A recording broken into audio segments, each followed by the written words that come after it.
أعوذ بالله من الشيطان الرجيم.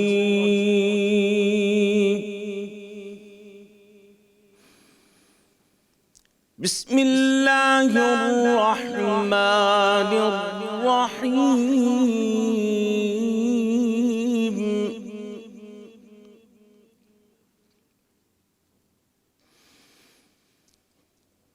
يا أيها الذين آمنوا لا يحل لكم أن ترثوا النساء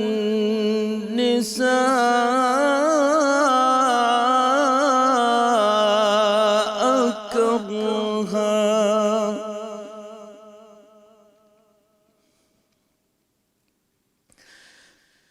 ولا تعضلوهن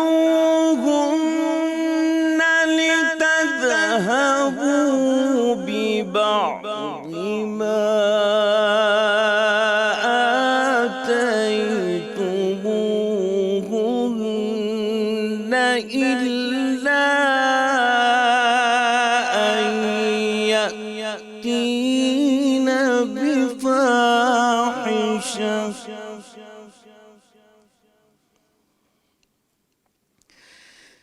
إلا أن يأتين بفاحشة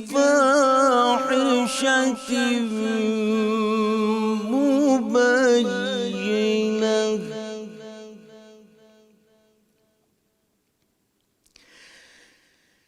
إلا أن يأتين بفاحشة مبينة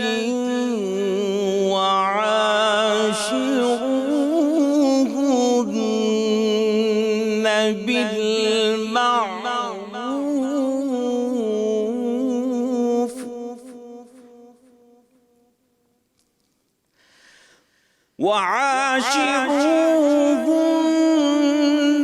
بالمعروف فإن كرهتموهن فعسى أن تكرهوا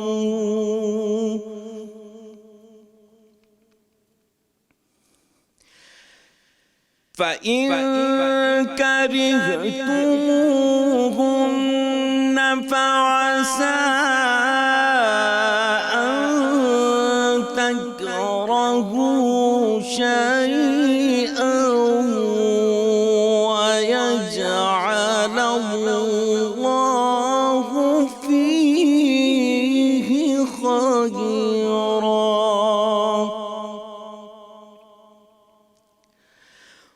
ويجعل الله فيه خيرا كثيرا.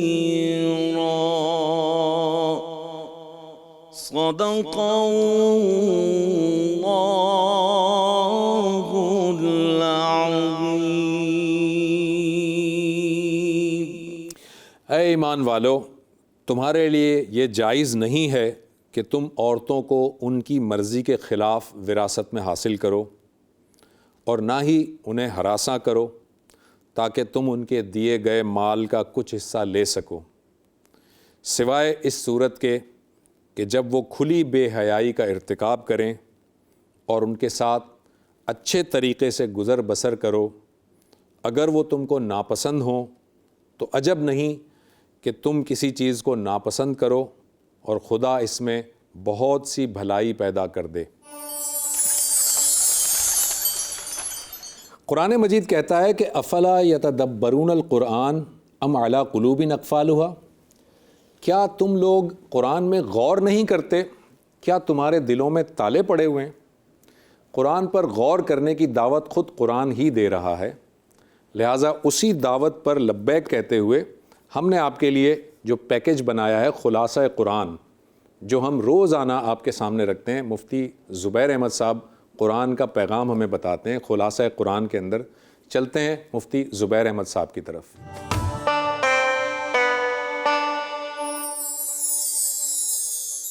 نحمدہ ونصلی علی رسولہ الکریم، اما بعد. پارہ نمبر 9 کا مختصر اور منتخب خلاصہ یہ ہے کہ پارہ نمبر 8 کے آخر میں اللہ رب العزت نے 4 انبیاء کرام اور ان کی دعوت توحید کا ذکر فرمایا تھا، جن میں حضرت نوح علیہ السلام، حضرت ہود علیہ السلام، حضرت صالح علیہ السلام، حضرت شعیب علیہ السلام شامل تھے. ان انبیاء کی دعوت توحید دیتے ہوئے ان کی اپنی قوم کے ساتھ کیا گفتگو ہوئی اور قوم کے ساتھ ان کا کیا مکالمہ ہوا، اسے بڑی توجہ کے ساتھ سمجھنے کی ضرورت ہے. اس سے اندازہ ہوگا کہ حضرات انبیاء کرام علیہ السلام اخلاق و کردار کی کس بلندی پر فائز ہوتے ہیں اور ان کے اخلاق کا کیا زبردست اور خوبصورت مقام بلند ہوتا ہے، کیا عالم ہوتا ہے.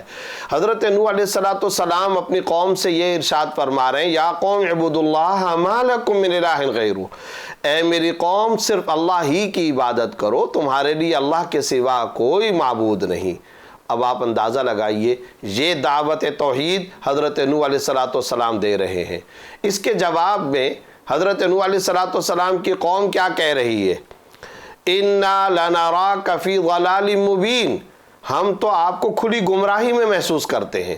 اب جواب میں حضرت نوح علیہ السلام فرماتے ہیں، قال یا قوم لیس بی ضلالہ ولکنی رسول من رب العالمین، اے میری قوم مجھے کوئی گمراہی لاحق نہیں ہے، میں رب العالمین کی طرف سے رسول اور پیغمبر بنا کر کے بھیجا گیا ہوں.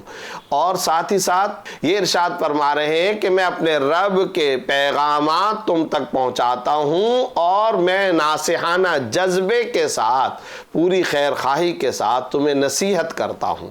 اندازہ لگائیے، قوم کہہ رہی ہے ہم آپ کو گمراہ محسوس کرتے ہیں، حضرت نوح علیہ السلام فرما رہے ہیں میں پورے ناصحانہ جذبے کے ساتھ، پوری خیر خواہی اور ہمدردی کے ساتھ تمہیں نصیحت کرنے کے لیے آیا ہوں.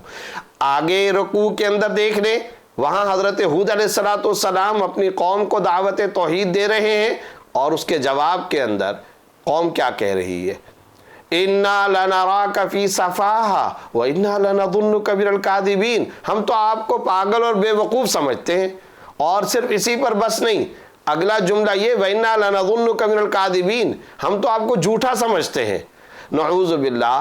یعنی حضرت ہود علیہ السلام دعوت یہ دے رہے ہیں کہ اللہ ہی کی عبادت کرو، قوم جواب بھی یہ کہہ رہی ہے کہ آپ پاگل ہیں، آپ جھوٹے ہیں. اب اس کے جواب کے اندر حضرت ہود علیہ السلام یہ فرماتے ہیں، یا قوم لیس بی سفاہہ ولکنی رسول من رب العالمین، اے میری قوم مجھے کوئی بے وقوفی لاحق نہیں ہے، میرے دماغ میں کوئی فطور اور کوئی خرابی نہیں ہے، میں رب العالمین کی طرف سے رسول بنا کر کے بھیجا گیا ہوں. ابلغکم رسالات ربی وانا لکم ناصح امین، میں اپنے رب کے پیغام تم تک پہنچاتا ہوں اور میں پوری امانت کے ساتھ تمہیں نصیحت کرنے والا ہوں، خیر خواہی رکھتا ہوں، ہمدردی کے ساتھ تمہیں یہ بول رہا ہوں. اب آپ اندازہ لگائیے انبیاء کے کس قدر بلند ترین اخلاق ہوتے ہیں.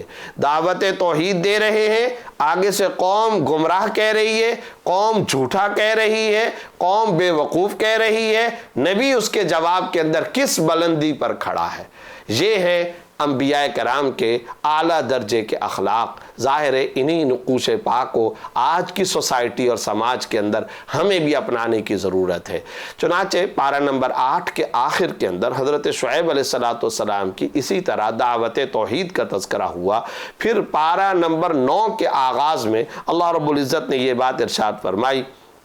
انہی کی بقیہ داستان کو چلاتے ہوئے حضرت شعیب علیہ السلام نے جب اپنی قوم کو دعوت دی تو حضرت شعیب علیہ السلام کی قوم نے الٹا حضرت شعیب علیہ السلام کو دھمکی دی اور دھمکی دے کر کے کہا آپ اور آپ کے متبعین ہماری ملت میں واپس آ جائیں، یعنی شرک کی طرف واپس آ جائیں.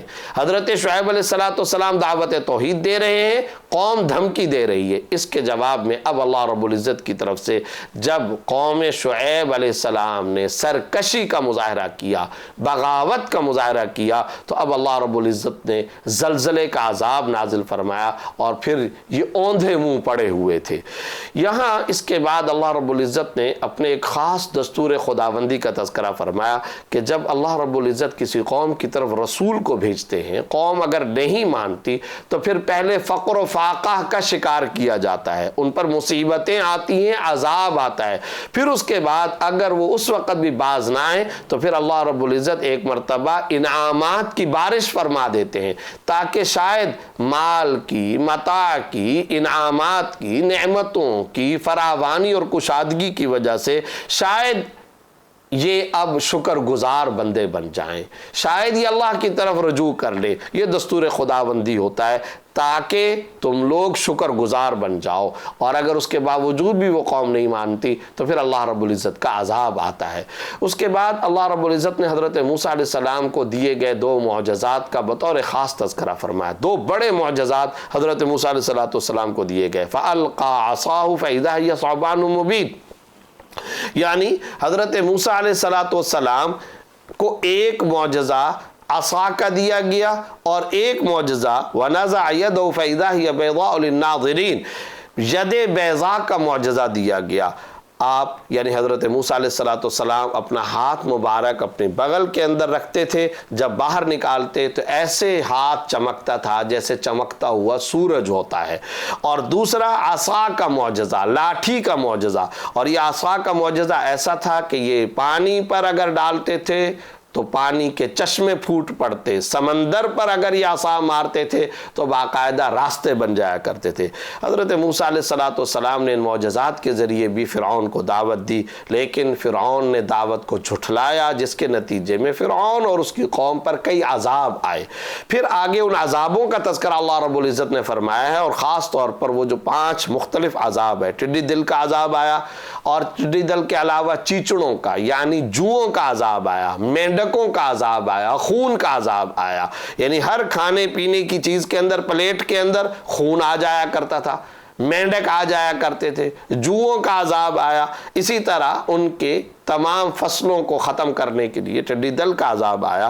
تو اب ہوتا یہ تھا، ترتیب یہ تھی کہ جب بھی ایک عذاب آتا تھا تو یہ ساری فرعونی قوم حضرت موسیٰ علیہ السلام کے پاس آ کر کے دعا کی درخواست کرتی، اور یہ آ کر کے کہا کرتی تھی کہ آپ اللہ سے دعا کریں کہ یہ عذاب ختم ہو جائے۔ حضرت موسیٰ علیہ السلام دعا فرماتے تھے، پیغمبر کی دعا، آہو زاری، گڑ گڑانا، اللہ کے سامنے رونا دھونا، جس کے نتیجے میں وہ عذاب ختم ہو جاتا تھا، قوم پھر سرکشی کے اندر مبتلا ہو جاتی۔ پھر اللہ کا عذاب آتا تھا، پھر یہ آتے اور حضرت موسیٰ علیہ السلام سے دعا کی درخواست کرتے، حضرت موسیٰ علیہ السلام پھر گڑ گڑا کر کے اللہ تعالیٰ سے مانگتے اور دعا کرتے، پھر یہ عذاب ٹل جاتا تھا، پھر یہ قوم سرکشی کے اندر مبتلا ہو جاتی تھی، پھر یہ دوبارہ جب عذاب کے اندر مبتلا ہو کر کے حضرت موسیٰ علیہ السلام کے پاس آتے، حضرت موسیٰ علیہ السلام دعا فرماتے، یہ عذاب ٹل جایا کرتا تھا۔ یہ ترتیب، یہ سلسلہ چلتا رہا کئی دن تک، کئی مرتبہ، کافی عرصے تک یہ سلسلہ چلتا رہا۔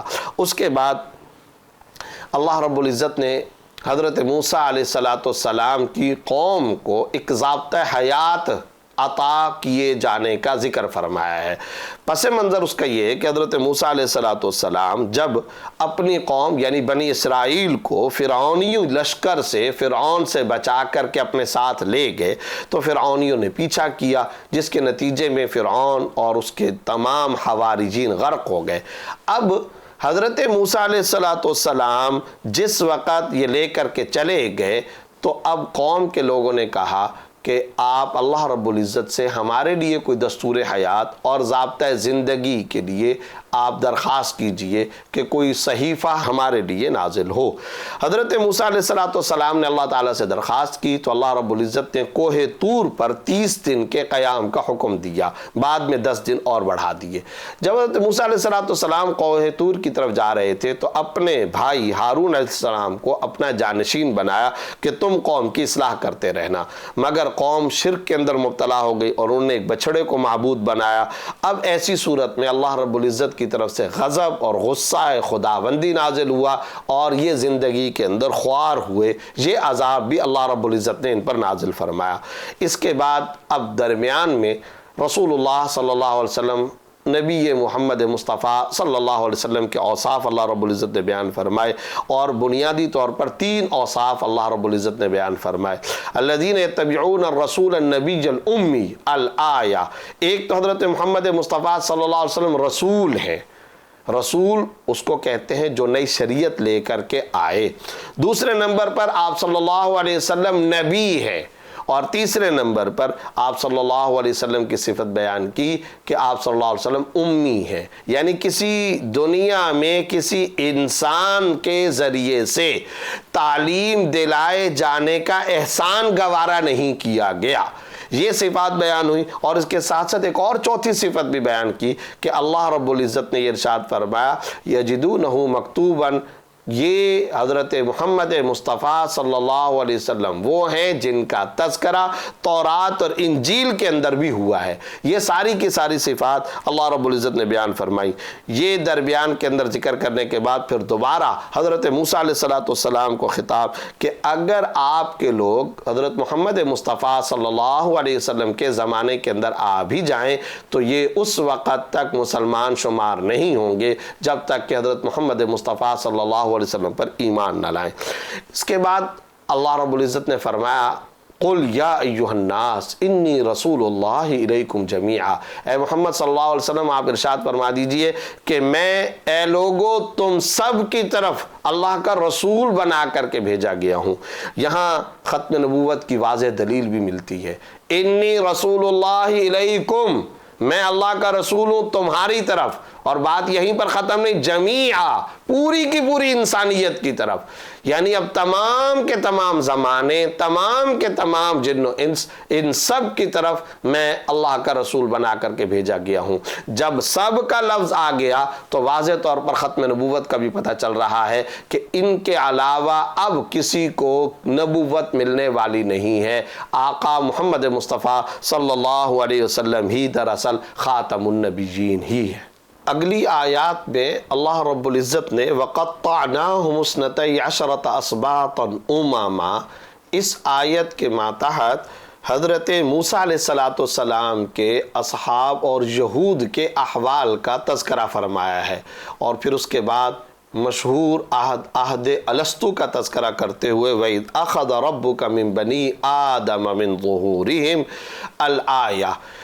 یہاں اس آیت کے اندر اللہ رب العزت نے پچھلی آیات کے اندر تو بنی اسرائیل سے احکام تورات کی پابندی کے سلسلے میں کیے گئے معاہدات کا تذکرہ اور پھر اس کے بعد پوری انسانیت سے اللہ رب العزت نے جو ایک وعدہ لیا تھا اور جو عہد لیا تھا اس کا حاصل اور خلاصہ یہ کہ حضرت آدم علیہ السلام کئی احادیث سے جو بات سمجھ میں آتی ہے اور یہاں اجمالی طور پر جس عہد الستو کا تذکرہ کیا گیا وہ یہ کہ حضرت آدم علیہ السلام جب جنت سے زمین کے اندر اتارے گئے تو وادی نعمان جو میدان عرفات کے اندر ہے وہاں حضرت آدم علیہ السلام تشریف لائے تو چونٹیوں کی شکل میں، چھوٹی چھوٹی چونٹیوں کی شکل میں روحوں کو جمع کیا گیا.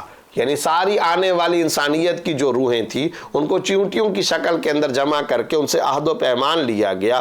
کیا وہ اللہ کو اپنا رب مانتے ہیں یا نہیں؟ تو ساری کی ساری روحوں نے اس کا اقرار کیا. تو اس آیہ میں وَإِذْ أَخَذَ رَبُّكَ مِن بَنِي آدم کہ بنی آدم سے تیرے رب نے ایک باقاعدہ وعدہ اور عہد لیا تھا.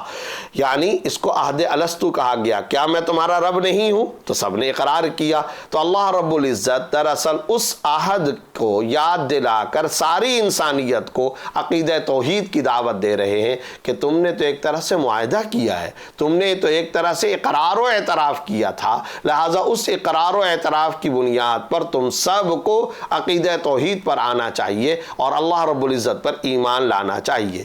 یاد رکھیں یہ روحوں سے وعدہ لیا گیا تھا۔ دنیا میں کچھ ایسی شخصیات بھی پیدا ہوئی ہیں جنہیں وہ عہد الستو بھی ذہنی طور پر یاد رہا۔ اس کے بعد وَاتْلُ عَلَيْهِمْ نَبَأَ الَّذِي آتَيْنَاهُ آيَاتِنَا الْآيَةِ کے ماتحت ایک خاص واقعے کا ذکر کیا گیا ہے۔ حضرت موسیٰ علیہ السلام کو قوم جبارین سے جہاد کا حکم دیا گیا کہ تم قوم جبارین سے جہاد کرو۔ اب یہ جو قوم جبارین تھی ان میں ایک شخص تھا بلعم بن باعورہ۔ یہ قوم جبارین بلعم بن باعورہ کے پاس آئی اور آ کر کے یہ درخواست کی کہ آپ حضرت موسیٰ علیہ السلام اور بنی اسرائیل کے لیے نعوذ باللہ بد دعا کریں، چونکہ اس قوم سے جہاد کرنے کا حکم اللہ کی طرف سے حضرت موسیٰ علیہ السلام کو دیا گیا تھا۔ تو یہ لوگ مل کر کے بلعم بن باعورہ کے پاس آئے اور یہ درخواست کی کہ آپ موسیٰ علیہ السلام اور بنی اسرائیل کے خلاف بد دعا کریں۔ اس شخص نے یعنی بلعم باعورہ نے پہلے تو انکار کیا، لیکن بعد میں ان لوگوں نے قوم جبارین نے اس بلعم بن باعورہ کو باقاعدہ مال و متاع کی رشوت دی اور رشوت دے کر کے کہا کہ اب آپ باقاعدہ بد دعا کریں۔ چنانچہ اس شخص نے بد دعا کی۔ جب بد دعا کی، حالانکہ اسے بد دعا نہیں کرنی چاہیے تھی، اس نے خود شروع کے اندر ایک جملہ کہا۔ وہ جملہ یہ کہا کہ حضرت موسیٰ علیہ السلام اللہ کے نبی ہیں اور ان کے ساتھ فرشتے ہیں، تو میں ان کو بد دعا نہیں دے سکتا۔ لیکن جب قوم نے رشوت دی تو اس شخص نے بد دعا کی۔ اب جب بد دعا کی تو اللہ کی طرف سے کرنا یہ ہوا کہ یہ بد دعا کے الفاظ زبان سے ادا کرتا تھا، مگر وہ الفاظ بجائے موسیٰ علیہ السلام کے لیے نکلنے کے اس کی اپنی قوم کے لیے نکلتے جاتے تھے۔ تو گویا کہ اس کی بد دعا کو اور اس کی زبان کو اللہ رب العزت نے الٹ کر دیا۔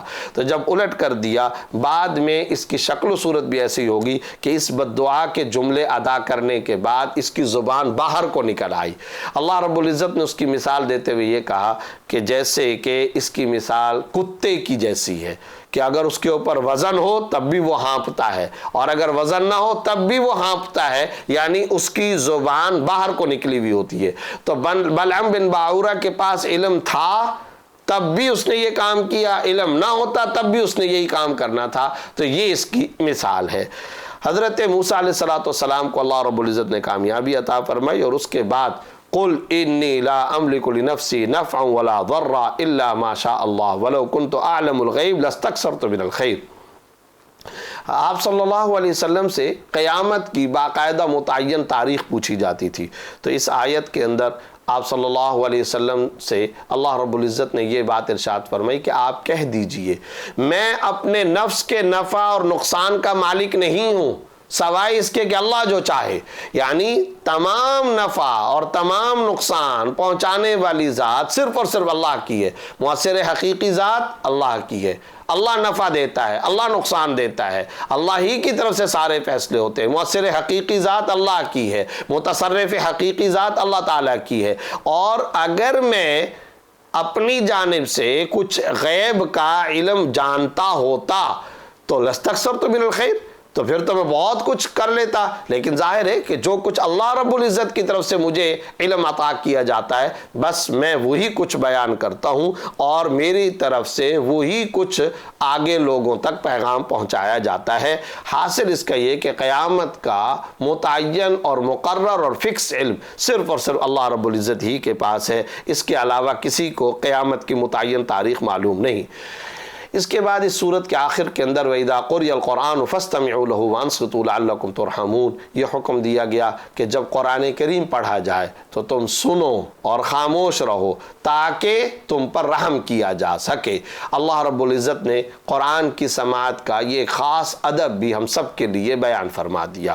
اس کے بعد سورہ انفال اسی سورہ کے اسی پارے کے اختتامی حصے کے اندر شروع ہوتی ہے، یعنی آخری پاؤ سورہ انفال سے ہی شروع ہو رہا ہے۔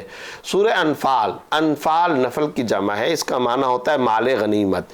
یسألونک عن الانفال، بدر کا تذکرہ فرمایا اور دراصل بدر کے مال غنیمت میں کچھ اختلاف ہو گیا تھا۔ اس اختلاف کو اللہ رب العزت نے یہ کہہ کر کے ختم کر دیا کہ اس مال غنیمت کی تقسیم کا مکمل طور پر اختیار اللہ اور اس کہ رسول صلی اللہ علیہ وسلم کو ہے۔ مسلمانوں کو صلح کا اور تقوی کا حکم دیا گیا۔ اس کے بعد انما المؤمنون الذین اذا ذکر اللہ وجلت قلوبهم واذا تلیت علیہم آیاتہ زادتہم ایمانا وعلی ربہم یتوکلون الذین یقیمون الصلاۃ ومما رزقناہم ینفقون. مؤمنین کی صفات اللہ رب العزت نے بیان فرمائی، اور کیا حسین اور خوبصورت اور جامع ترین تذکرہ اللہ رب العزت نے ان آیات کے اندر بیان فرمایا.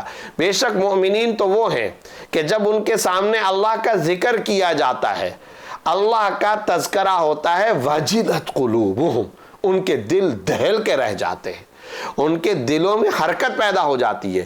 وَإِذَا تُلِيَتْ عَلَيْهِمْ آيَاتُهُ زَادَتْهُمْ ایمانا، اور جب ان کے سامنے اس قرآن کریم کی آیات تلاوت کی جاتی ہے، ان کا ایمان بڑھ جاتا ہے، ان کے ایمان میں اضافہ ہو جاتا ہے. اور یہ مومنین وہ ہیں جو اپنے رب پر توکل کرتے ہیں. اب یہاں ابتدائی دو صفات بڑی قابل غور ہے. اللہ کا ذکر آنے پر دل دہل جائیں، اور ظاہر ہے کہ سب سے بڑا ذکر خود قرآن کریم ہے، اور پھر آگے مزید وضاحت کے ساتھ کہ جب آیات قرآنی کی تلاوت کی جاتی ہے ان کے ایمان میں اضافہ ہو جاتا ہے. محترم ناظرین و سامعین، یہ بڑا قابل غور نکتہ ہے. آج ہمارے سامنے قرآن کریم پڑھا جاتا ہے، ہمارے دل میں حرکت کیوں نہیں پیدا ہوتی اور ہمارے ایمانوں میں اضافہ کیوں نہیں ہوتا؟ تو پہلے بھی یہ بات کئی دفعہ عرض کی جا چکی ہے. بنیادی وجہ یہ ہے کہ ہم ان آیات کا ترجمہ نہیں سمجھتے، ہم کو اس کا مطلب نہیں معلوم، ہمیں معلوم ہی نہیں اللہ کیا ان آیات کے اندر ہم سے مخاطبت فرما رہے ہیں، اللہ رب العزت ہم سے کیا ڈیمانڈ کر رہے ہیں، اللہ رب العزت ہمیں کیا حکم دے رہے ہیں، اور جنت کا کیا خوشحالی پر مشتمل تذکرہ ہے، اور جہنم کا کیا ہولناک اور خوفناک قسم کا تذکرہ قرآن کے اندر موجود ہے، کیا خوشخبریاں دی گئی ہیں اور کیا خطرناک وعیدیں یہاں بیان کی گئی ہیں.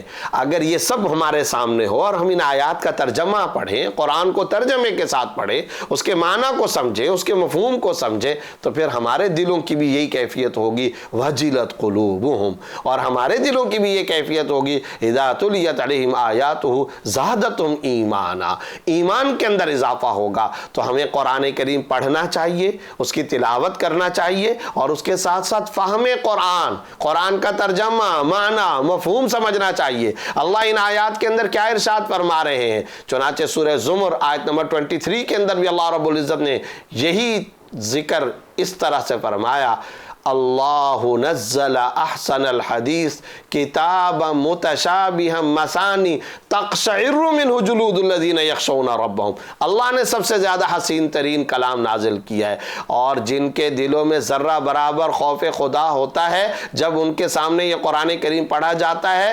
تقشعر منہ جلود الذین یخشون ربہم، ان کے جسم کی کھال کے بال کھڑے ہو جاتے ہیں، کپ کپی طاری ہو جاتی ہے، ان کے جسم پہ لرزہ طاری ہو جاتا ہے.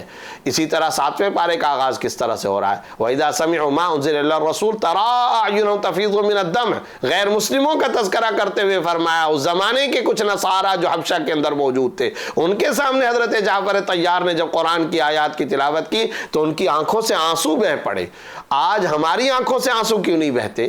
ہمارے جسم کے بال کیوں نہیں کھڑے ہوتے؟ ہمارے بدن پہ لرزہ کیوں نہیں طاری ہوتا؟ اور یہ جو اس آیت کے اندر کہا جا رہا ہے وجلت قلوبہم، ہمارے دل کیوں نہیں دہل جاتے؟ اور ہم جب قرآن کریم کی یہ آیات پڑھتے یا سنتے ہیں تو ہمارے ایمانوں میں اضافہ کیوں نہیں ہوتا؟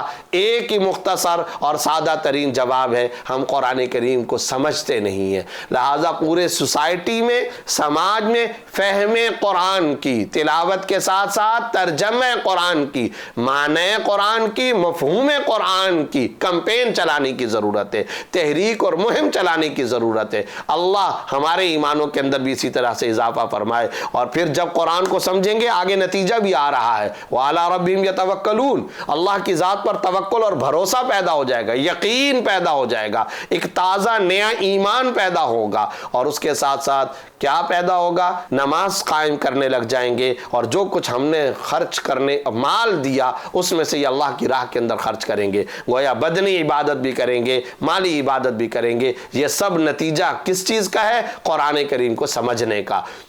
اللہ ہم سب کو قرآن کریم کے سمجھنے کی توفیق عطا فرمائے۔ اس کے بعد آخر تک غزوہ بدر کی تفصیلی داستان کا تذکرہ کرنے کے بعد ایمان والوں کو خطاب کرتے ہوئے فرمایا، یاد رکھو میدان جنگ میں کامیابی کے چند اصول ہیں، اور وہ 5 بنیادی طور پر اصول بیان کیے گئے۔ نمبر 1، میدان جنگ کے اندر پیٹھ پھیرو نہیں، پیٹھ پھیر کر کے بھاگنا یہ اعلیٰ کام کبھی نہیں کرنا چاہیے۔ اذا لقیتم الذین کفروا زحفا فلا تولوہم الادبار، کبھی پیٹ پھیر کر کے بھاگنا نہیں چاہیے۔ نمبر 2، اللہ اور اس کے رسول کی اطاعت، اطیعوا اللہ ورسولہ، اللہ اور اس کے رسول کی اطاعت۔ نمبر 3، اللہ اور اس کے رسول کی دعوت کو قبول کرو، جب وہ پکارے تو ان کی دعوت کا، ان کی پکار کا جواب دو۔ نمبر 4، اللہ اور اس کے رسول سے کبھی بے وفائی نہ کرو، لا تخونوا اللہ والرسول، اللہ اور اس کے رسول سے کبھی خیانت نہ کرو۔ نمبر 5، تقوی اختیار کرو کہ ان تتقوا اللہ یجعل لکم فرقانا، اگر تم تقوی اختیار کرو گے تو پھر خدائی مدد و نصرت آئے گی۔ گویا بدر کے تذکرے کے ضمن میں مسلمانوں کو کامیابی کے یہ 5 اصول اللہ رب العزت نے بیان فرمائے۔ اللہ ہم سب کو ان اصولوں پر عمل کی توفیق عطا فرمائے۔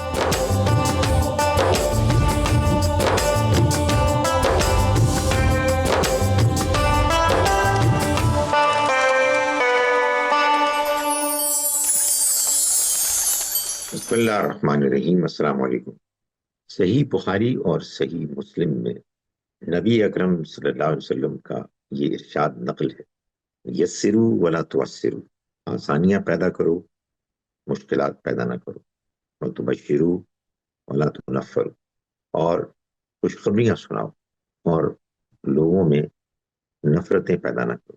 یہ ایک بڑی اہم بات ہے جو قرآن مجید میں بھی اللہ تعالیٰ نے بیان فرمائی ہے۔ اللہ تعالیٰ ایک سے زیادہ مقامات پر یہ بات بیان فرماتے ہیں کہ یرید اللہ بکم اليسر، اللہ تمہارے لیے آسانیاں چاہتا ہے، ولا یرید بکم العسر، وہ تمہارے لیے مشکلات نہیں چاہتا۔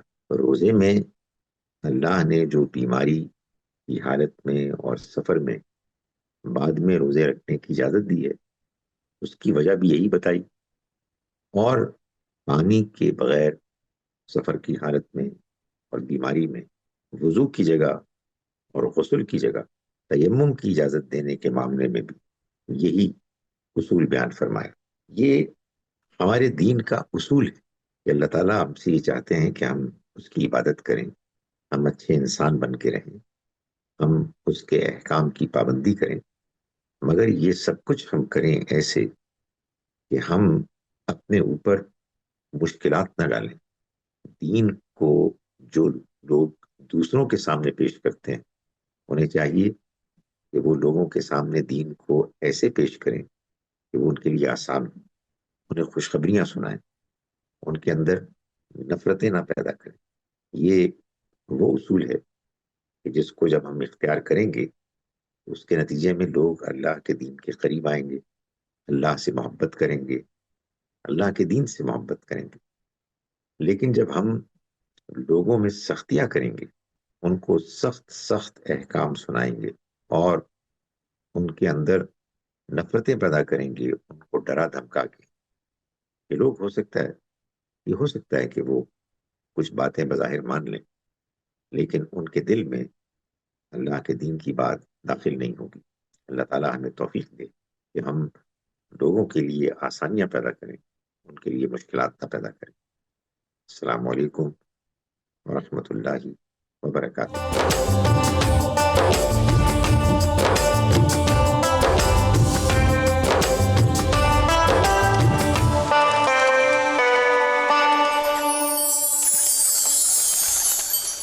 جی ناظرین، اب وقت ہوا ہے ریحان احمد صاحب کے سیگمنٹ کا، جس کا نام ہے قرآن اور دنیا۔ آج دیکھتے ہیں کہ ریحان صاحب قرآن اور دنیا کا بیلنس کس طرح ہمیں بتاتے ہیں۔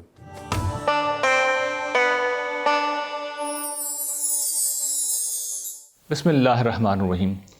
محترم ناظرین، دور جدید میں جتنی ترقی فزیکل سائنسز میں ہوئی ہے، اس سے کہیں زیادہ ترقی سوشل سائنسز میں ہوئی ہے، جس میں انسانوں کا مطالعہ کیا جاتا ہے۔ اس مطالعے میں جہاں اور پہلوؤں پہ کام ہوا، وہاں انسانی نفسیات پہ بھی کام ہوا، اور ایک مطالعے نے پھر بڑی دلچسپ بات ہمارے سامنے رکھی، اور وہ یہ کہ انسان کی بنیادی ضروریات کا جب تعین کیا گیا تو حیرت انگیز طور پر اس میں کھانے پینے کے ساتھ ایک اور چیز موجود تھی، اور وہ یہ ہے کہ انسان یہ چاہتے ہیں کہ انہیں سماج میں ایکسیپٹ کیا جائے، انہیں رسپیکٹ دی جائے، وہ لوگوں کے درمیان مقبول ہوں، اور جس جگہ وہ جائیں ان کا احترام کیا جائے۔ یہ انسانوں کی ایسی ہی ضرورت ہے جیسے کھانا پینا انسانوں کی ضرورت ہے۔ اس ضرورت کا ظاہر ہے کہ پورا کرنا ہماری نفسیات کا تقاضا ہے۔ قرآن مجید نے ہمیں بتایا ہے کہ تم کسی سماج میں عزت کیسے حاصل کر سکتے ہو، اور اس کا طریقہ یہ بتایا گیا ہے کہ لوگوں سے اچھے طریقے سے بات کرو، وقولوا للناس حسنا، بھلے طریقے سے بات کرو، اچھے اخلاق کے ساتھ بات کرو۔ اور جب ہم اس اخلاق کا کوئی رول ماڈل دنیا میں ڈھونڈنا چاہتے ہیں تو رسول اللہ صلی اللہ علیہ وسلم کی ہستی سے بڑا رول ماڈل ہمیں کہیں نہیں ملتا۔ قرآن نے آپ کے متعلق یہ کہا گیا ہے کہ وَإِنَّكَ لَعَلَىٰ خُلُقٍ عَظِيمٍ، آپ تو اخلاق کے اعلیٰ درجے کے اوپر فائز ہیں۔ حضور نبوت سے پہلے بھی ایسے ہی تھے۔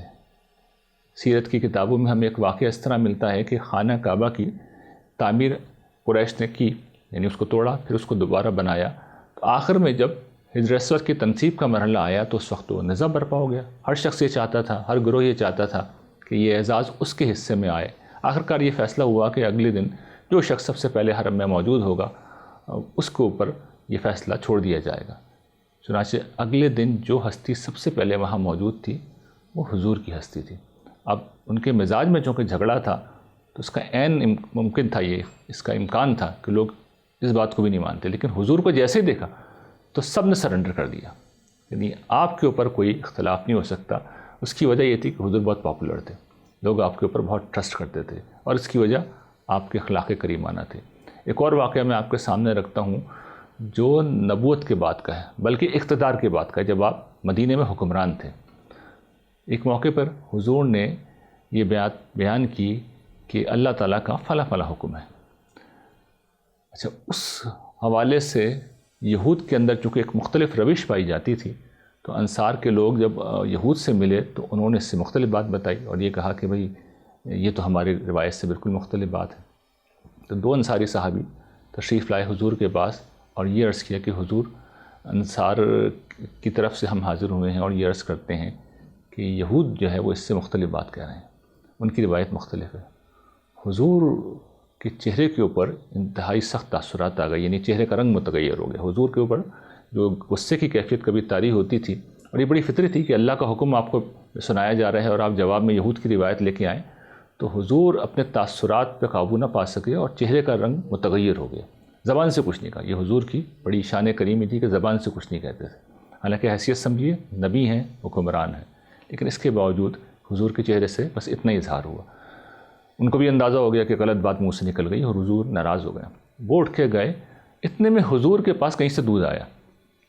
حضور کو یہ احساس ہو گیا تھا کہ ان لوگوں کو یہ اندازہ ہوا ہے کہ میں غصے میں ہوں، تو حضور نے فوراً وہ دودھ ان لوگوں کے پاس بھجوا دیا، یہ بتانے کے لیے کہ نہیں، میں تم لوگوں سے ناراض نہیں ہوں۔ حضور لوگوں کے جذبات کا اس درجے میں خیال رکھتے تھے۔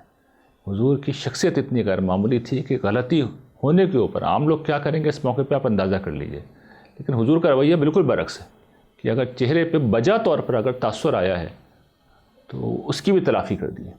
تو یہ حضور کی ہستی تھی، اور یہی پھر حضور نے سکھایا ہے کہ مسکراہٹ بھی صدقہ ہے، اور تمہارے بہترین لوگ وہ ہیں جن کے اخلاق سب سے بہترین ہیں۔ قیامت کے دن ایک بندہ مومن جس کے اخلاق اچھے ہوں گے وہ تہجد گزار شخص سے بھی زیادہ بلند مقام حاصل کر لے گا، اور جس نے ساری زندگی روزے رکھے ہوں گے اس سے بھی بلند مقام حاصل کر لے گا۔ تو یہ احکام ہمیں یہ بتاتے ہیں کہ یہ جو حسن خلق ہے، اچھے اخلاق ہے، یہ آخرت میں بلند مقام دیں گے، لیکن اس کے ساتھ یہ بھی بتاتے ہیں کہ اس دنیا کے اندر جو شخص یہ روش اختیار کرے گا وہ لوگوں کے درمیان ہمیشہ پاپولر ہوگا، سب اس کی رسپیکٹ کریں گے، اس کی عزت کریں گے، اس کا لحاظ کریں گے۔ تو مجھے اور آپ کو بھی اپنے اندر یہ بس پیدا کرنا چاہیے۔ وآخر دعوانا ان الحمدللہ رب العالمین۔ ناظرین، آپ جانتے ہیں کہ آپ کھانا کھا لیں، سحری کر لیں، اس کے بعد یہ جو چائے ہوتی ہے نا، یہ سکون جسم ہوتا ہے، اسی طرح سکون قلب بھی کوئی چیز ہے۔ اگلے سیگمنٹ کی جانب چلتے ہیں۔ اگلا سیگمنٹ ہے سکون قلب۔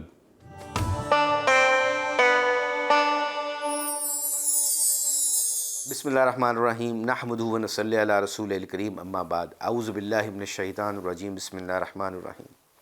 یہ رمضان المبارک کے مہینے میں جب ہمارے کرکٹرز آپس میں بیٹھتے ہیں نا، اللہ کا شکر ہے وہ تبلیغ میں بھی نکلتے ہیں اور لوگوں کے پیچھے پیچھے بھی پھرتے ہیں کہ اللہ کی مان لو، اللہ کے نبی کی زندگی کو اختیار کر لو۔ میرے پیارو، یہ بہت زبردست کام اللہ قرآن میں کہتا ہے، اے ایمان والو تم میرے ساتھ تجارت کرنا چاہتے ہو تو اللہ کے ساتھ تجارت کیا ہے؟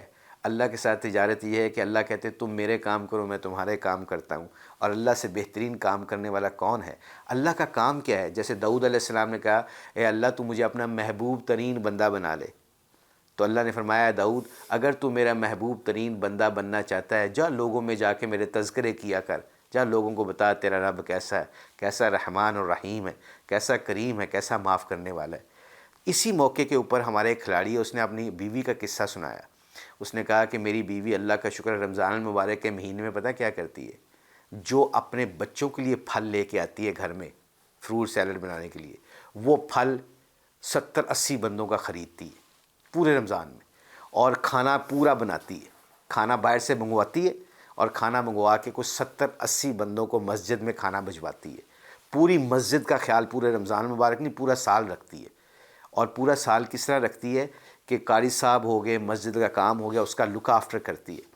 تو وہ کھلاڑی ہمیں بتا رہا تھا کہ وہ کرتی کیا ہے کہ ظہر کے بعد جاتی ہے نماز پڑھ کے قرآن پڑھ کے، تو میری وائف کو کہتا ہے مجھے اللہ نے اتنی، میں خوش ہوتا ہوں اپنی وائف کے اوپر، دعائیں نکلتی ہیں میرے لیے کہ جو اللہ نے مجھے توفیق دی ہے مال کمانے کی، اور میری وائف مال کو اللہ کے راستے میں کیسے خرچ کرتی ہے۔ پورا رمضان المبارک کا مہینہ خود پھل کاٹتی ہے، خود ان کو بناتی ہے، اور بنا کے شربت وغیرہ سارا کچھ رکھ کے 70-80 بندوں کی خدمت کرتی ہے کہ کیوں؟ کہ اللہ راضی ہو جائے۔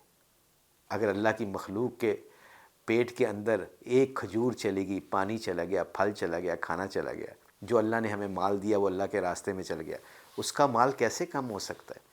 یہ ہمارے کھلاڑی جب آپس میں بیٹھتے تو ہم ایسے موٹیویشن باتیں کرتے ہیں، ایک دوسرے کو سکھاتے ہیں تاکہ ہمیں وہ تقویت ملے، اللہ کی خدمت اللہ کی مخلوق کی خدمت کرنے کا موقع ملے۔ اس لیے تو کہتے ہیں نا اکرام مسلمین، مسلمان کا رتبہ بہت اونچا ہے میرے پیاروں، کسی بھی انسان کا۔ آپ یقین مانیں کہ ہمارے ایک کھلاڑی نے ایک انگریز کے، وہ کاؤنٹی کھیلنے گیا تو وہ ایک انگریز اس کا نیبر تھا، تو اس نے، اس کی وائف نے وہ جو بناتی تھی کھانا، وہ کہتا ہے کہ وہ اس نے ایک دفعہ ایسا کیا کہ جب میرے ساتھ کھیلنے گئی، ادھر گئی میرے ساتھ، میں کاؤنٹی کھیلنے گیا تو گھر میں تھی، تو اس نے کھانا بنایا، چاول شاول بنائے، ساتھ سالن بنایا، اور وہ کھانا نا انگریز کے گھر بھجوا دیا۔ تو انگریز نے کہا کہ واٹ از دس؟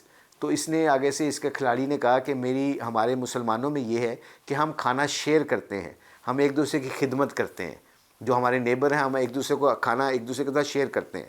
تو کچھ 4-5-6 دن کے بعد نا وہ لزانیہ لے آیا، جس میں وہ میٹ کا لزانیہ ہوتا ہے چیز وغیرہ کے ساتھ، تو وہ لزانیہ لے کے آیا، تو لزانیہ لے کے نا اس نے گھر کو ان کے گھر میں دیا، جو کرکٹر کہتا ہے ہمارے گھر میں لے کے آ گیا۔ تو میری وائف اور ہم دیکھنے لگ گئے، تو کہتا ہے no no no no I no what you looking at, تم کیا دیکھ رہے ہو؟ تم یہ سمجھو کہ یہ گوشت حلال نہیں ہے، پر جب سے مجھے پتہ چلا کہ تم مسلمان ایک دوسرے کا خیال رکھتے ہو، ایک دوسرے کو کھانا کھلاتے ہو، تو میں اپنی وائف کو کہا کیوں نہ ہم ان کے لیے لزانیہ بناتے ہیں، لزانیہ کے لیے گوشت چاہیے ہوتا ہے، تو میں مسلمانوں کی شاپ سے جا کے گوشت لے کے لزانیہ تمہارے لے کے لیے آیا ہوں، اور اے کاش ہماری سوسائٹی میں یہ عام ہو جائے ایک دوسرے کو کھانا کھلانے، جبکہ میرے نبی نے فرمایا سلام میں پہل کرو اور کھانے کھلاؤ اور خوشی خوشی جنت میں داخل ہو جاؤ۔ کتنے چھوٹے سے عمل ہیں، کب کریں گے؟ جب اللہ اور اللہ کے رسول کی زندگی کو سنیں گے، سیکھیں گے، انشاءاللہ یہ عمل کریں گے تو لوگوں کے دلوں میں بھی محبت بڑھے گی اور سوسائٹی میں بھی ایک دوسرے کا پیار ہوگا۔ اللہ سے دعا ہے کہ اللہ ہمیں اپنے حکم نبی کے طریقوں پر چلنے کی توفیق عطا فرمائے۔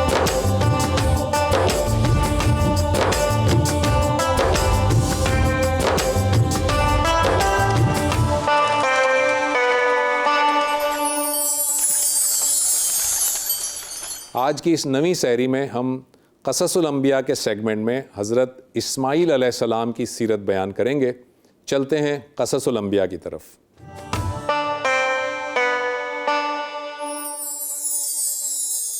جی ناظرین، آج سحری ہماری نئی سحری ہے اور آج ہم سیدنا اسماعیل علیہ السلام کی سیرت آپ کے سامنے رکھیں گے۔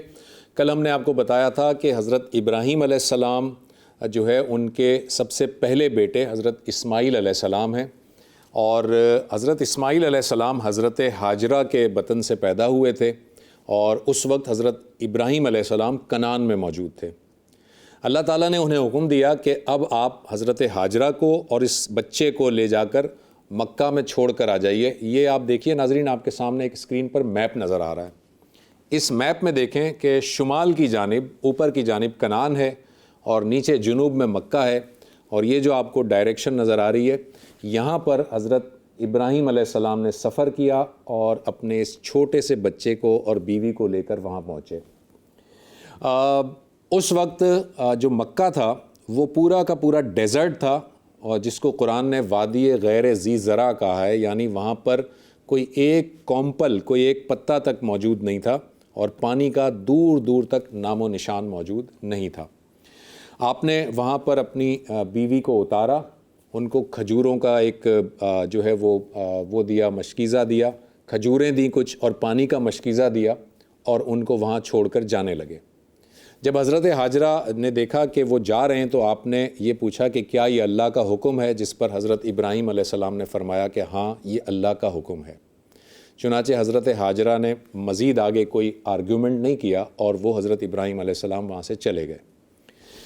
تھوڑے عرصے تک تو وہ کھجوریں اور پانی جو ہے وہ وہاں پر موجود تھا، لیکن اس کے بعد جب پانی ختم ہو گیا، اور یہ بھی میں بتا دوں کہ وہاں کوئی شخص بھی موجود نہیں تھا، کسی کا نام و نشان نہیں تھا۔ جب بچہ رونے لگا پانی کی وجہ سے جب بچہ رونے لگا تو حضرت ہاجرہ بڑی پریشان ہوئیں، اور وہاں پر 2 پہاڑیاں تھیں جن میں سے ایک کا نام صفا اور دوسری کا نام مروہ ہے۔ تو آپ نے صفا اور مروہ کے درمیان جو ہے وہ دوڑ لگا کر پانی ڈھونڈنے کی کوشش کی، پانی کو تلاش کرتی رہیں، مگر پانی کا نام و نشان نہیں ملا، اور یہ بچہ روتا رہا۔ اللہ تعالیٰ نے اس وقت ایک فرشتے کو بھیجا، اور فرشتے نے اپنی ایڑی سے زمین پر رگڑ کیا، یا اپنی ایڑی ماری زمین پر، اور ایڑی مارنے کی وجہ سے وہاں پر پانی کا ایک چشمہ پھوٹ پڑا، جسے کہ زمزم کے نام سے آج ہم یاد کرتے ہیں۔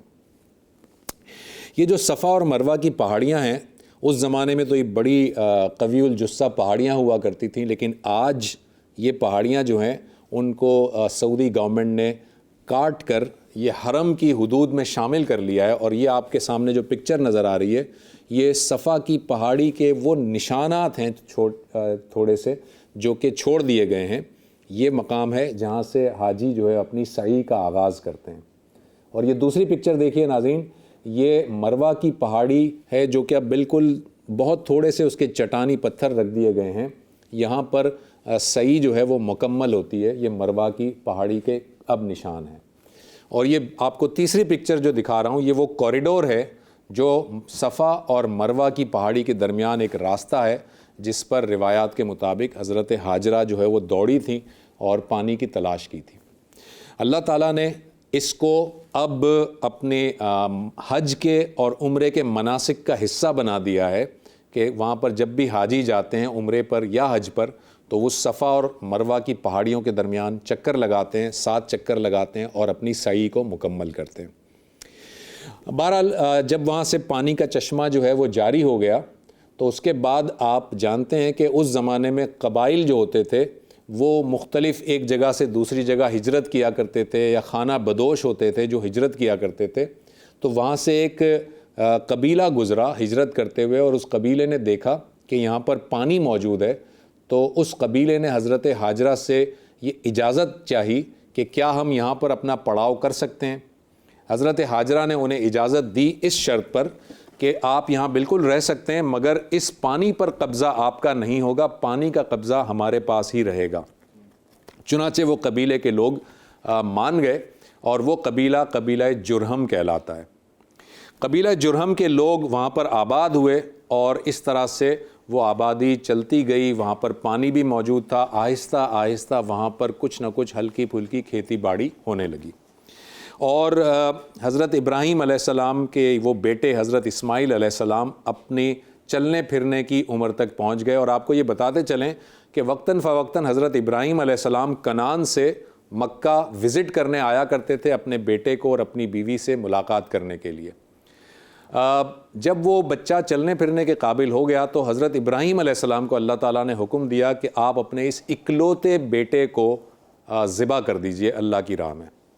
آپ ذرا ذہن میں رکھیے گا اس وقت تک حضرت اسحاق علیہ السلام پیدا نہیں ہوئے تھے اور حضرت ابراہیم علیہ السلام کے یہ اکلوتے بیٹے تھے۔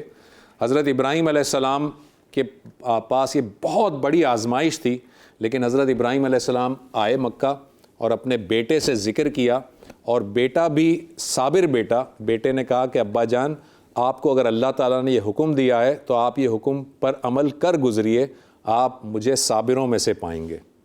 چنانچہ حضرت ابراہیم علیہ السلام اپنے بیٹے کو لے کر منی کی جانب روانہ ہوئے، جہاں پر شیطان نے انہیں بار بار بہکایا، اور شیطان کے بہکاوے پر وہ شیطان کو کنکریاں مارتے رہے اور منی میں لے جا کر اپنے بیٹے کو لٹایا اور آنکھوں پر اپنے پٹی باندھ لی اور اس کے بعد اس کے گلے پر چھری چلا دی۔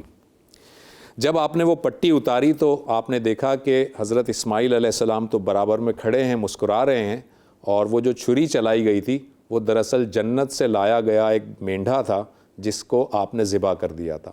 گویا اللہ تعالیٰ کو آپ کا یہ امتحان لینا مقصود تھا، اور اللہ تعالیٰ کے اس امتحان میں حضرت ابراہیم علیہ السلام پوری طرح کامیاب ہوئے۔ اللہ تعالیٰ نے ان کے اس ذبح کو قبول کیا، اور اس کے بدلے حضرت اسماعیل علیہ السلام کی جان کے بدلے میں وہ جنت سے لایا گیا مینڈھا ذبح کر دیا گیا۔ اللہ تعالیٰ کو یہ ادا اتنی پسند آئی کہ اب رہتی دنیا تک اس کی سنت اللہ تعالیٰ نے جاری کر دی، اور ہم جو ہے وہ عید الاضحیٰ کے موقع پر تمام مسلمان، پوری دنیا کے مسلمان امت جو ہے وہ اس ذبح کی یاد مناتی ہے اور قربانی کرتی ہے۔ ناظرین، یہ جو ذبح والا واقعہ ہوا، اس کے اندر آپ نے دیکھا کہ منی میں لے جا کر آپ نے ذبح کیا اور راستے میں شیطان بہکاتا رہا، تو اللہ تعالیٰ نے اس کو بھی مناسک حج کا حصہ قرار دے دیا ہے۔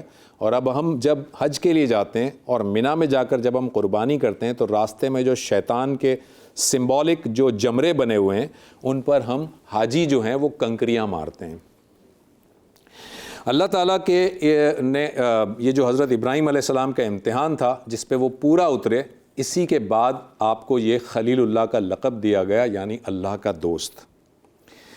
آپ کو ایک بات اور بتا دیں کہ جب مزید حضرت اسماعیل علیہ السلام کچھ تھوڑے سے بڑے ہوئے تو وہاں پر جو ہے خانہ کعبہ کی تعمیر کا اللہ تعالیٰ نے حکم دیا۔ میں آپ کو بتا چکا ہوں کہ خانہ کعبہ کی تعمیر اصل میں حضرت آدم علیہ السلام نے کی تھی، لیکن اس کے بعد حضرت نوح علیہ السلام کا جب طوفان آیا تھا تو خانہ کعبہ کی یہ جو عمارت تھی وہ مخدوش ہو گئی تھی، اس کی دیواریں ٹوٹ گئی تھیں اور اس کی جو بنیادیں ہیں وہ زمین میں دھنس چکی تھیں۔ اللہ تعالیٰ نے حضرت ابراہیم علیہ السلام کو حکم دیا کہ اس بنیادوں کو ازسر نو تعمیر کریں اور خانہ کعبہ کی تعمیر کو مکمل کریں۔ چنانچہ حضرت ابراہیم علیہ السلام مکہ تشریف لائے اور اپنے بیٹے حضرت اسماعیل علیہ السلام جو اب کافی بڑے ہو گئے تھے، ان کے ساتھ ان کی مدد سے آپ نے خانہ کعبہ کی وہ جو بنیادیں تھیں جو کھو گئی تھیں ان کو ڈھونڈا اور انہی بنیادوں پر خانہ کعبہ کی دوبارہ تعمیر فرمائی۔ یہ ایک ماڈل آپ کو دکھا رہے ہیں، یہ ماڈل ہے کہ خانہ کعبہ جس وقت حضرت ابراہیم علیہ السلام نے تعمیر کیا تھا اس وقت وہ کچھ اس طرح سے ہوا کرتا ہوگا۔ آپ کو یہ بھی میں بتا چکا ہوں کہ خانہ کعبہ آج اسکوائرش شیپ میں ہے، لیکن حضرت آدم علیہ السلام نے جب اسے بنایا تھا تو یہ ریکٹینگل تھا، اور اسی ریکٹینگل شیپ میں حضرت ابراہیم علیہ السلام اور ان کے بیٹے حضرت اسماعیل علیہ السلام نے اس کی تعمیر کی تھی۔ یہ جو ماڈل آپ دیکھ رہے ہیں، اس ماڈل کو تعمیر کرنے کے لیے، یعنی یہ خانہ کعبہ تعمیر کرنے کے لیے حضرت ابراہیم علیہ السلام اینٹیں لگاتے تھے اور بیٹا جو ہے وہ گارے لے کر آتا تھا، اینٹیں لاتا تھا اور یہ دیوار بڑھتی جاتی تھی۔ جب یہ دیوار اونچی ہونے لگی تو حضرت ابراہیم علیہ السلام نے ایک پتھر منگوایا جس کے اوپر آپ کھڑے رہ کر دیوار کو تعمیر کرتے تھے، اور اس پتھر پہ آپ کے قدموں کے نشان پڑ گئے، اور یہ قدموں کے نشان پڑنے کی وجہ سے یہ جو پتھر تھا یہ مقام ابراہیم کہلاتا ہے۔ یہ پتھر جو ہے جس پہ آپ کے قدم کے نشان ہیں، آج سعودی حکومت نے اس پہ قدم کے نشان پر جو ہے وہ ایک یوں سمجھ لیے میٹالک کور لگا دیا ہے تاکہ یہ خراب نہ ہو، اور یہ آپ کو پکچر نظر آ رہی ہے، یہ اصل میں حضرت ابراہیم علیہ السلام کے پاؤں کے نشانات ہیں جو اس پتھر پر موجود ہیں۔ اور یہ دوسری جو پکچر نظر آ رہی ہے وہ ہے اس پتھر کو ایک شوکیس کے اندر رکھ دیا گیا ہے جو خانہ کعبہ کے صحن میں موجود ہے، اور اس کو مقام ابراہیم کہا جاتا ہے۔ حضرت اسماعیل علیہ السلام جب بڑے ہوئے اور ان کی شادی ہوئی تو شادی کے بعد ایک مرتبہ حضرت ابراہیم علیہ السلام نے مکہ وزٹ کیا. یہ میں بتا چکا ہوں کہ حضرت ابراہیم علیہ السلام وہاں نہیں رہتے تھے, وہ کنعان میں رہتے تھے اور وقتاً فوقتاً وزٹ کرتے رہتے تھے. چنانچہ حضرت اسماعیل علیہ السلام کی شادی ہو چکی تھی اور حضرت ابراہیم علیہ السلام ایک دفعہ وزٹ پر آئے اور حضرت اسماعیل کے گھر پہنچے تو دیکھا کہ حضرت اسماعیل علیہ السلام گھر پہ موجود نہیں ہیں, باہر کہیں گئے ہوئے ہیں. تو وہ ان کی بیوی سے ملاقات ان کی ہوئی, حضرت ابراہیم علیہ السلام کی اپنی بہو سے ملاقات ہوئی اور انہوں نے اپنی بہو سے پوچھا کہ بتاؤ کیا حالات ہیں. تو ان کی بہو نے شکوے کیے اور اللہ تعالیٰ کی کچھ ناشکری کے الفاظ ادا کیے اور انہوں نے کہا کہ بس گزارا ہو رہا ہے, جیسے تیسے گزارا کر رہے ہیں, حالات بڑے خراب ہیں. جس پر حضرت ابراہیم علیہ السلام کو یہ بات ناگوار گزری اور حضرت ابراہیم علیہ السلام وہاں سے رخصت ہوتے وقت یہ کہہ کر گئے کہ اچھا جب اسماعیل آئے تو میرا یہ پیغام دے دینا کہ تمہارے گھر کی چوکھٹ بری ہے اور اس چوکھٹ کو بدل دو. وہ چلے گئے. حضرت اسماعیل علیہ السلام جب گھر تشریف لائے اور انہوں نے پوچھا تو بتایا گیا کہ آپ کے والد گرامی تشریف لائے تھے اور انہوں نے کہا کہ گھر کی چوکھٹ جو ہے وہ بری ہے, اسے بدل دو. چنانچہ حضرت اسماعیل علیہ السلام نے فرمایا کہ میرے والد نے تمہیں طلاق دینے کا حکم دیا ہے, لہٰذا میں تمہیں طلاق دیتا ہوں. اور حضرت اسماعیل علیہ السلام نے ان کو چھوڑ دیا اور اس کے بعد ایک دوسرا نکاح کیا جو قبیلہ بنی جرہم کی ایک لڑکی کے ساتھ ان کا نکاح ہوا. قبیلہ بنی جرہم وہی قبیلہ تھا جو کہ حضرت ہاجرہ کے زمانے میں وہاں آ کر آباد ہوا تھا اور ایک بہت بڑی اب وہاں پر آبادی بن گئی تھی. انہی کی ایک خاتون تھیں جن سے آپ کا نکاح ہوا. قبیلہ بنی جرہم کی یہ خاتون جو ہے جب آپ کے نکاح میں آئیں تو کچھ عرصے کے بعد دوبارہ سے سیدنا ابراہیم علیہ السلام اپنے بیٹے کو وزٹ کرنے آئے اور اتفاق سے اس مرتبہ پھر جب وہ گھر پہنچے تو حضرت اسماعیل علیہ السلام گھر پہ موجود نہیں تھے اور ان کا اپنی بہو کے ساتھ مکالمہ ہوا. انہوں نے اپنی بہو سے پوچھا کہ بتاؤ کیا حالات ہیں. اس بہو نے اللہ کا بہت شکر گزاری کی اور کہا کہ اللہ تعالیٰ نے بہت اچھے حالات میں ہمیں رکھا ہے, ہم تو اس قابل ہی نہیں ہیں لیکن اللہ نے بہت اچھا رکھا ہے. حضرت ابراہیم علیہ السلام بڑے خوش ہوئے اور وہاں سے رخصت ہوتے وقت یہ کہہ گئے کہ جب اسماعیل آئے گھر پہ تو اسے کہنا کہ گھر کی چوکھٹ بہت پیاری ہے اور اسے سنبھال کر رکھے. چنانچہ حضرت اسماعیل جب آئے, آپ کی بیوی نے آپ کو یہ پیغام دیا تو آپ نے اللہ کا شکر ادا کیا, اپنی بیوی کی تعریف کی اور کہا کہ ابا جان تم سے بہت خوش ہیں.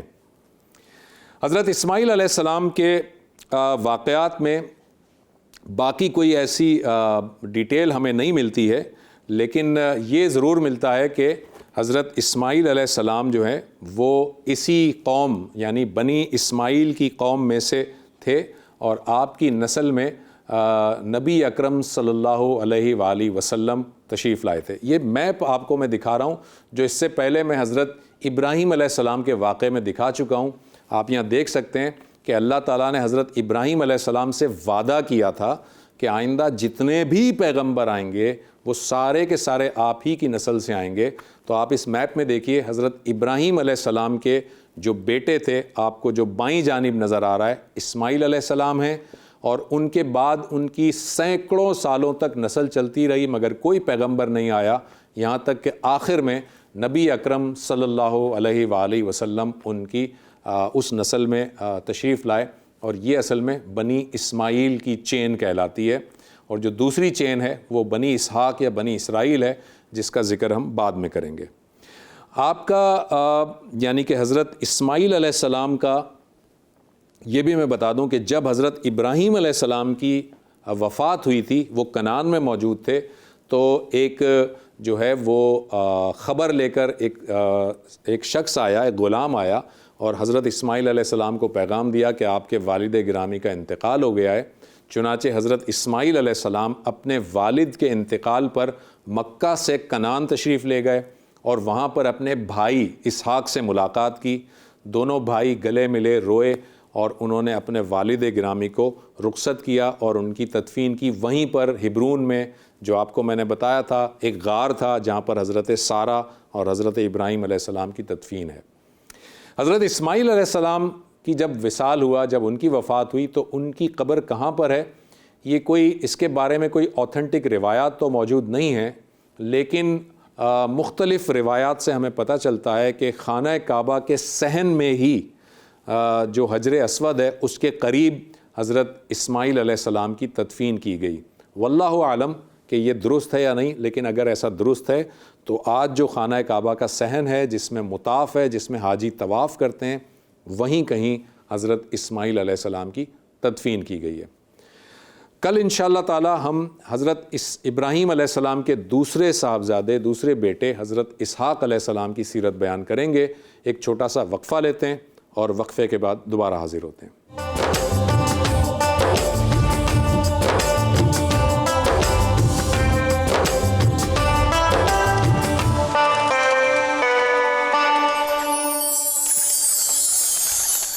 ناظرین، پیغام رمضان جو ہے سورہ بقرہ کے مطابق یہ ہے کہ رمضان کا مہینہ اللہ تعالیٰ نے دیا ہی اس لیے ہے تاکہ تم اپنے اندر تقوی پیدا کرو، لیکن اس ایک لفظ کی تفصیلات بہت زیادہ ہیں، اور اسی وجہ سے ہمارا جو سیگمنٹ ہے پیغام رمضان جو شجاع الدین شیخ صاحب بیان کرتے ہیں، وہ اس کی پوری تفصیل کھول کر آپ کے سامنے رکھتے ہیں۔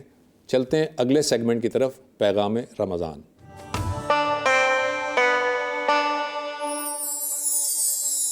الحمد للہ رب العالمین والصلاة والسلام علی سید الانبیاء والمرسلین، اما بعد فاعوذ باللہ من الشیطان الرجیم، بسم اللہ الرحمن الرحیم۔ وقضى ربك الا تعبدوا الا اياه وبالوالدين احسانا، صدق اللہ العظیم۔ اللہم صلی وسلم علی نبینا محمد، رب اشرح لی صدری ویسر لی امری واحلل عقدۃ من لسانی یفقہوا قولی واجعل لی وزیرا من اہلی، آمین یا رب العالمین۔ السلام علیکم ورحمۃ اللہ وبرکاتہ۔ قرآن حکیم میں اللہ سبحانہ وتعالیٰ نے جا بجا کئی مرتبہ اپنے حق کے فوراً بعد والدین کے حق کا ذکر فرمایا ہے۔ سورہ بنی اسرائیل کی آیت نمبر 23 کے آغاز میں اللہ تعالیٰ نے ارشاد فرمایا، وَقَضَىٰ رَبُّكَ أَلَّا تَعْبُدُوا إِلَّا إِيَّاهُ، اور تمہارے رب نے یہ طے کر دیا کہ لوگوں تم اللہ کے سوا کسی اور کی عبادت نہ کرنا، وَبِالْوَالِدَيْنِ إِحْسَانًا، اور والدین کے ساتھ حسن سلوک کرنا۔ قرآن حکیم میں کم از کم 5 مرتبہ اللہ تعالیٰ کے حق کے فوراً بعد والدین کے حق کو بیان کیا گیا۔ ایک انداز سے اگر غور کریں اور ایک اینگل اگر ہمارے سامنے رہے، ایک سوچ کا زاویہ ہمارے سامنے رہے تو بڑی قیمتی باتیں سامنے آتی ہیں۔ اللہ تعالیٰ اپنے حق کے بعد والدین کے ساتھ حسن سلوک کا ذکر فرما رہا ہے۔ اللہ تعالیٰ خالق ہے، ہماری پیدائش کا ظاہری طور پر ذریعہ اور سبب کون بنے؟ ماں باپ۔ اللہ تعالیٰ رازق ہے، ہمارے رزق کے حوالے سے جو اللہ نے اہتمام کیا وہ ہم تک پہنچا کس کے ذریعے؟ والدین کے ذریعے۔ اللہ تعالیٰ محافظ ہے پیدائش کے بعد سے، اور بہرحال ماں کے بطن میں بھی جب بچہ ہو اس وقت سے لے کر پیدائش کے بعد، اور پھر مزید حفاظت کا ظاہری سبب اور ذریعہ کون بنتے ہیں؟ والدین۔ لیکن ہوتا پتہ ہے کیا ہے؟ کئی مرتبہ لوگ اللہ تعالیٰ کی ناشکری کر جاتے ہیں۔ اسی لیے اللہ تعالیٰ نے ایک جگہ قرآن کریم میں فرمایا ہے، وَقَلِيلٌ مِّنْ عِبَادِيَ الشَّكُورُ، میرے بندوں میں تھوڑے ہی ہیں جو شکر گزار ہیں۔ کئی مرتبہ بندے اللہ کی ناشکری کر جاتے ہیں۔ ایسا ہی ہوتا ہے ماں باپ کے بارے میں، اکثر ہم دیکھتے ہیں کہ ماں باپ کی ناشکری ہو جاتی ہے، احسان فراموشی کا معاملہ ہو جایا کرتا ہے۔ بہرحال اللہ تعالیٰ اپنے حق کے فوراً بعد والدین کے حق کا ذکر فرما رہا ہے۔ ایک دو ٹیکنیکلی باتیں بھی سمجھ لیجئے۔ محبت کی بات آئے، اطاعت کی بات آئے تو اللہ کی محبت کے ساتھ اللہ کے رسول علیہ السلام کی محبت، اللہ تعالیٰ کی اطاعت کے ساتھ اللہ کے رسول علیہ السلام کی اطاعت کا معاملہ، ایک اصولی طور پر یہ بات واضح ہے۔ اسی طرح جس خاتون کا نکاح ہو چکا ہے، اس کا شوہر ہے، تو اللہ سبحانہ وتعالیٰ کے بعد شوہر کی اطاعت کا اللہ اور اس کے رسول کی اطاعت کے بعد شوہر کا حق آئے گا۔ ایک خاتون جو شادی شدہ ہے اس پر بہرحال شوہر کا حق زیادہ بنتا ہے اللہ اور اللہ کے رسول علیہ السلام کے حقوق کے بعد۔ یہ ٹیکنیکلی بات واضح ہو گئی۔ اب والدین کے بارے میں اللہ کے رسول مکرم صلی اللہ علیہ وسلم نے فرمایا، سنن ابن ماجہ کی روایت ہے، تمہارے ماں باپ تمہاری جنت بھی ہیں اور تمہاری جہنم بھی، ان کی خدمت اور حسن سلوک ان کے ساتھ تمہیں جنت کی طرف لے جا سکتا ہے اور ان کی نافرمانی تمہیں جہنم کی طرف لے جا سکتی ہے۔ اللہ کے رسول علیہ السلام نے فرمایا، جنت ماں کے قدموں کے پاس ہے، اور آپ نے فرمایا اللہ کی رضا والد کی رضا میں اور اللہ کی ناراضگی والد کی ناراضگی میں ہے۔ جبرائیل ایک مرتبہ آئے ہیں اور انہوں نے چند بد دعائیں کی یعنی دعائے ضرر، نقصان کی دعا، بد دعا جسے ہم کہتے ہیں. ایک بد دعا یہ تھی کہ تباہ و برباد ہو جائے وہ شخص جس کے سامنے اس کے ماں باپ ایک یا دونوں بڑھاپے کو پہنچ جائیں اور ان کی خدمت کر کے جنت نہ حاصل کر سکے. رسول اللہ علیہ السلام نے فرمایا آمین، وہ تباہ و برباد ہو جائے. فرشتوں کے سردار نے بد دعا کی اور رسولوں کے سردار امام الانبیاء صلی اللہ علیہ وسلم نے آمین کہا، تو کس قدر خطرناک بات ہے. ہاں اب آئیے قرآن پاک کی جس آیت کے ابتدا میں ذکر ہوا اس کے اگلے الفاظ فرمایا جا رہا ہے سورہ بنی اسرائیل کی آیت نمبر 23 میں، اما یبلغن عندک الکبر احدہما او کلاہما فلا تقل لہما اف ولا تنہرہما وقل لہما قولا کریما. اگر تمہارے ماں باپ میں سے ایک یا دونوں بڑھاپے کو تمہارے سامنے پہنچ جائیں تو انہیں اف بھی نہ کہنا. یہ عربی کا اف ہے جس کا مفہوم یہ ہے ہلکی سی ناگواری کا احساس بھی نہ ان کو ہو، ہلکی سی ناگواری کا تم اظہار بھی نہ کرنا، یہ بھی نہ کرنا، اف بھی نہ کہنا، اور نہ ان کو جھڑکنا اور اسے نرمی سے بات کرنا. آگے فرمایا سورہ بنی اسرائیل آیت نمبر 24 میں، وَاخْفِضْ لَهُمَا جَنَاحَ الذُّلِّ مِنَ الرَّحْمَةِ، اور اپنے کاندھوں کو عاجزی اور شفقت کے ساتھ والدین کے سامنے جھکا کر رکھنا. یہ سارا کچھ کرنے کے بعد بھی ان کا حق ادا نہیں ہوگا.